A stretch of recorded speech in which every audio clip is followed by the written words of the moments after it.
समय की है जब लीलाराम जी नन्हे बालक थे और उनकी दादी उन्हें अपनी गोद में खिलाते खिलाते ब्रह्म ज्ञान के संस्कार दिया करती थी। वृद्ध होने के कारण दादी थोड़ी अस्वस्थ हो गई थी, परंतु ब्रह्म ज्ञान की खुमारी उनके व्यवहार में स्पष्ट दिखाई देती थी। उनकी दो बहुएं कई बार उनका मखौल भी उड़ाया करती थी, मगर उनको तो अपनी आत्मा के सुख के आगे ये सब मिथ्या लगता था। और ऐसी दादी के दिए हुए संस्कारों से बालक लीलाराम जी भी ब्रह्मज्ञानी संत लीला शाह जी महाराज बन गए। आइए देखते हैं नाटिका महिमा लीला शाह की। ये बुढ़िया दिन भर खांसती रहती है, सारा दिन खौं खौं करती रहती है और बोलती है ये तो शरीर को हो रहा है। इसकी खांसी से तो मुझे रात भर नींद नहीं आती, खुद भी नहीं सोती और हमें भी सोने नहीं देती। इतनी उम्र हो गई, पता नहीं कब ऊपर जाएगी। चलो चलते हैं, बुढ़िया को खांसने दो।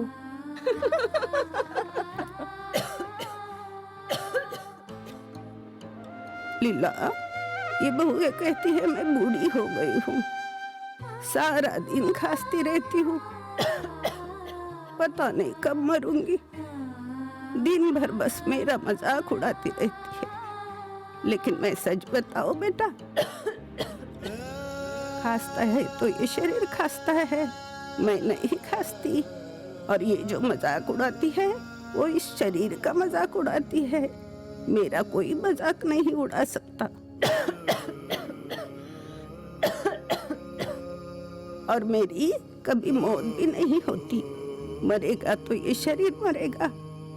मैं तो अजर अमर आत्मा हूँ और ये सब देखकर मैं दुखी नहीं होती, समझे लीला?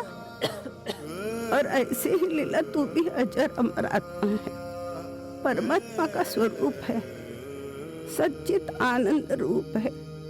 तू भी उस परमात्मा के ज्ञान को पा लेना बेटा। कुछ दिनों के बाद दादी का शरीर पंच तत्वों में विलीन हो गया, लेकिन उनके दिए हुए अध्यात्म के संस्कार लीलाराम जी के हृदय में मानो बीज के रूप में बोए जा चुके थे और अब ये बीज वृक्ष बनने के लिए तेजी से अंकुरित होने लगे थे।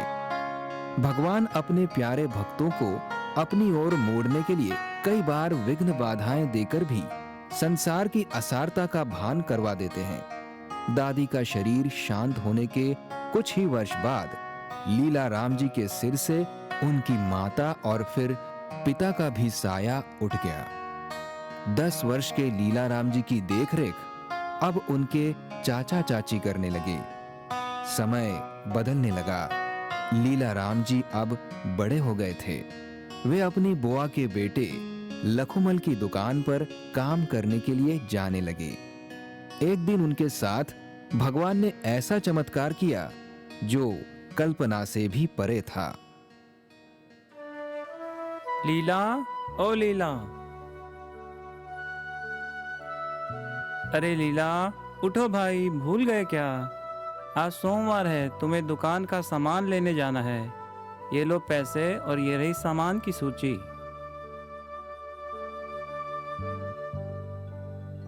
शहर से राशन का सामान लेकर लीलाराम जी अपने गांव लौट रहे होते हैं।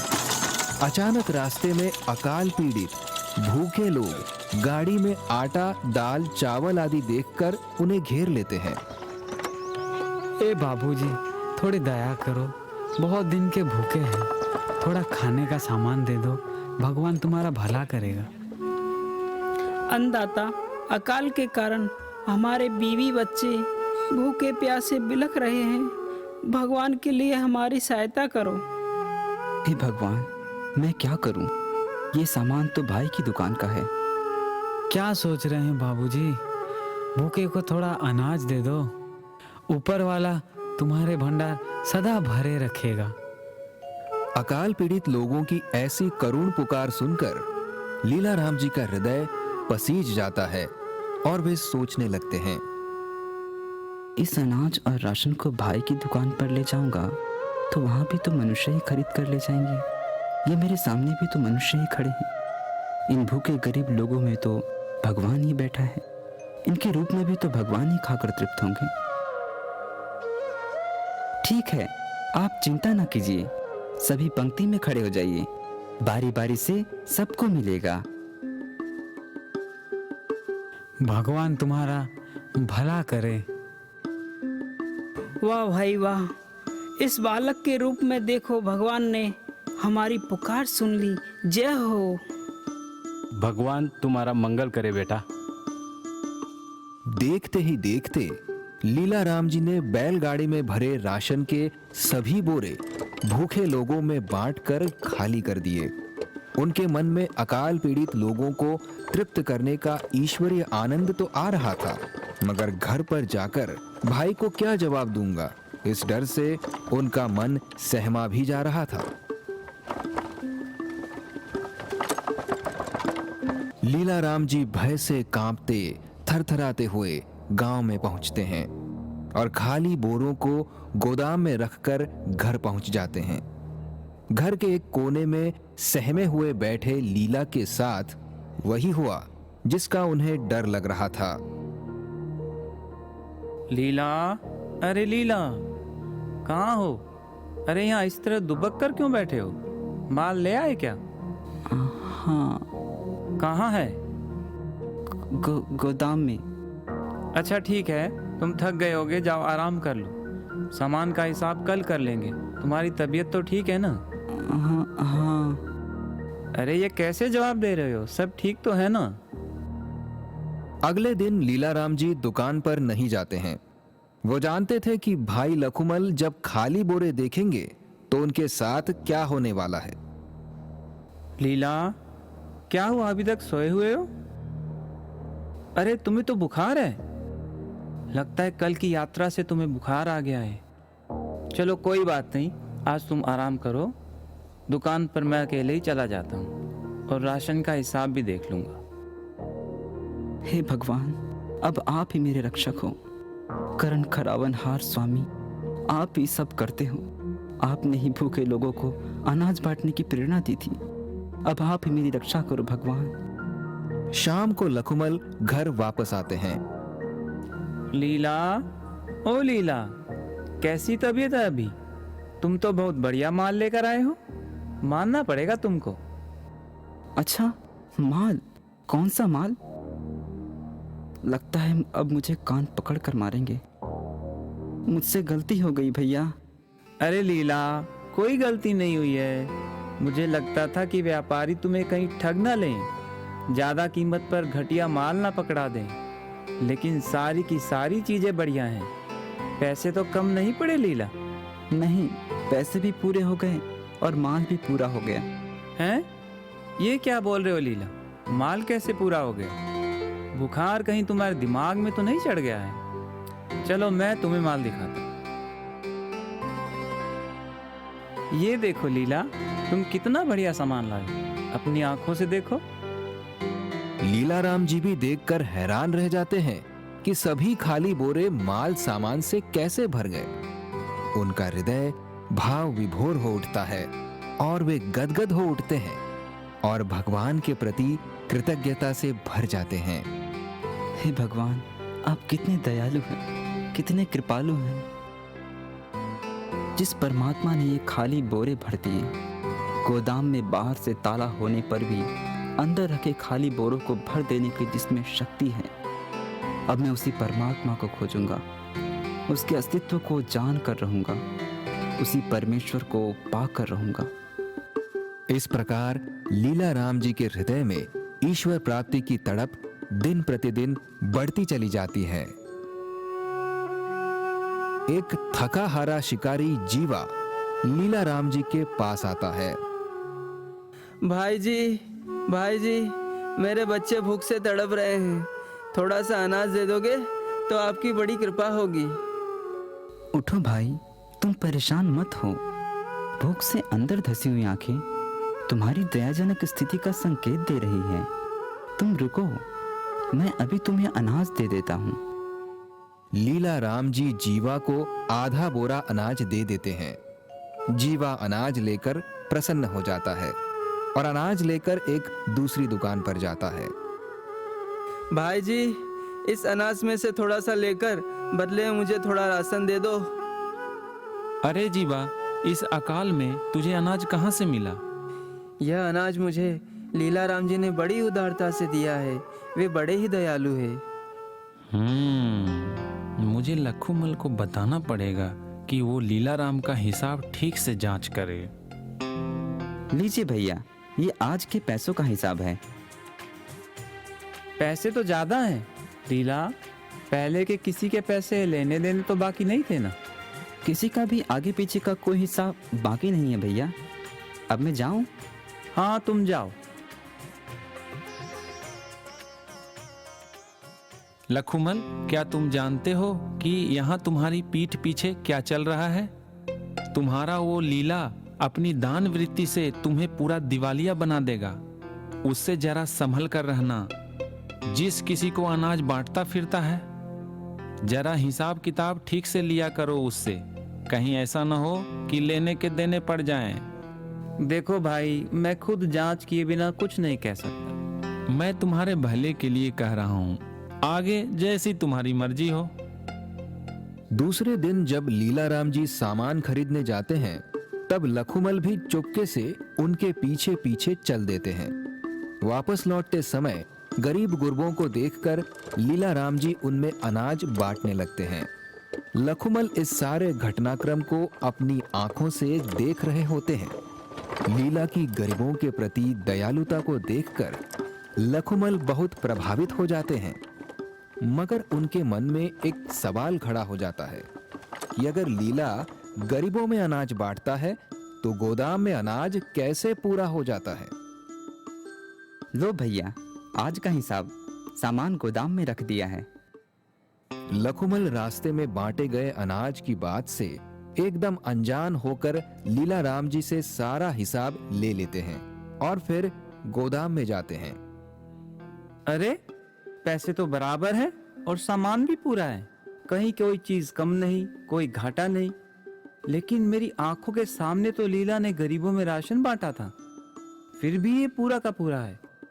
अवश्य ही लीला राम कोई असाधारण बालक है, वो कोई दिव्य आत्मा है। हमारे बीच एक उच्च आत्मा अवतार लेकर आई है और हम उसे पहचान नहीं पा रहे। दान देने के कारण कम हुई वस्तुओं की भरपाई करने वाले वे कौन हैं जो हर बार मेरी रक्षा करते हैं? मैं उनको जान कर ही रहूंगा। जिन्होंने खाली बोरों को भरा, मैं उस परमेश्वर का साक्षात्कार करके रहूंगा। लीलाराम जी की अंतरात्मा जागृत हो उठी। संसार के नश्वर पदार्थों और संबंधों को त्यागने का दृढ़ निश्चय करके एक दिन वे अपनी चाची के पास जाते हैं। वे अपनी चाची को माँ कहकर ही पुकारते थे। माँ, मैं परमात्मा को पाना चाहता हूँ।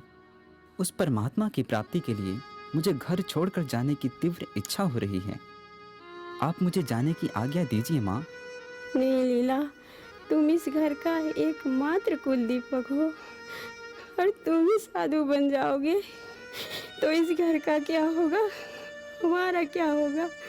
भला एक माँ ऐसी आज्ञा कैसे दे सकती है? बेटे, मैंने तुम्हारी शादी के लिए कितने सपने देखे हैं। नहीं माँ, माया का कोई बंधन मुझे स्वीकार नहीं है। मेरा निर्णय अटल है और मैं संकल्प करता हूँ कि मैं पूरी जिंदगी ब्रह्मचर्य व्रत का पालन करूँगा और सन्यासी होकर रहूँगा। ठीक है बेटा, परंतु मुझे एक वचन देकर जाओ। मेरी मृत्यु पर मेरी अर्थी को कंधा देने जरूर आ जाना। हाँ माँ, मैं वचन देता हूँ। माँ को वचन देकर लीलाराम जी अपने परम लक्ष्य को पाने के लिए घर छोड़कर निकल पड़ते हैं। चातक मीन पतंग जब पिया बिन नहीं रह पाए, साध्य को पाए बिना साधक क्यों रह जाए। जिसके हृदय में वैराग्य की अग्नि भभक भभक जल रही हो, उसे इस जगत में भला कौन रोक सकता है। मात्र 12 वर्ष की आयु में ऐसा दृढ़ संकल्प, अब लीला राम जी का वैराग्य सारे बंधनों को लांघ चुका था। उन्होंने संसारियों का वेश उतारकर खादी का चोगा पहन लिया और संन्यास ग्रहण कर लिया। शीघ्र ही उनकी खोज पूरी हुई। उन्हें जीव को शिव बनाने वाले सद्गुरु श्री केशवानंद जी महाराज मिल गए। बालक, क्या नाम है तुम्हारा? जी लीला राम। यह चोगा तुम्हें किसने पहनाया? संत का वेश पहनने से कोई संत नहीं बन जाता लीला। साईं, यह चोगा मुझे किसी ने नहीं पहनाया। मेरा दिल संसार से विरक्त हो गया है और मैंने अपना दिल दातार को दे दिया है। मैंने ब्रह्मचर्य का व्रत धारण कर स्वयं ही यह चोगा पहना है और अब आपकी शरण में आया हूँ। मैं आपका बालक हूँ और आपकी कृपा से ईश्वर प्राप्ति करना चाहता हूँ। बेटा, ईश्वर को प्राप्त करने के लिए तो तपस्या करनी होती है। सेवा से अपना हृदय शुद्ध करना होता है और अपने अहम को मिटाना होता है। क्या ये सब कर पाओगे? मैं आपकी हर आज्ञा का पालन करने के लिए तैयार हूँ गुरुदेव। सद्गुरु केशवानंद जी के द्वारा शिष्यत्व ग्रहण करने के बाद लीला राम जी पूरी निष्ठा से गुरु सेवा में लग गए। सुबह जल्दी उठकर आश्रम की सफाई करते, पानी भरते, भोजन बनाकर गुरुदेव को खिलाते, घास काटते, गायों की सेवा करते, आश्रम में आने वाले साधु संतों और अतिथियों का सेवा सत्कार करते और बाकी का समय जप ध्यान, सत्संग, शास्त्राध्ययन, ईश्वर चिंतन में लगाते। दिनों दिन उनकी वृत्ति ब्रह्माकार होती गई। द्वैत भाव छूटने लगा और गुरुदेव की कसौटियों में वे खरे उतरते गए। आखिरकार ईश्वर प्राप्ति के मार्ग के इस पथिक की यात्रा पूरी हुई। मात्र 20 वर्ष की उम्र में ही लीला राम जी ने आत्मा परमात्मा का साक्षात्कार कर लिया। ब्राह्मी स्थिति प्राप्त कर कार्य रहे ना शेष, मोह कभी ना ठग सके, इच्छा नहीं लवलेश।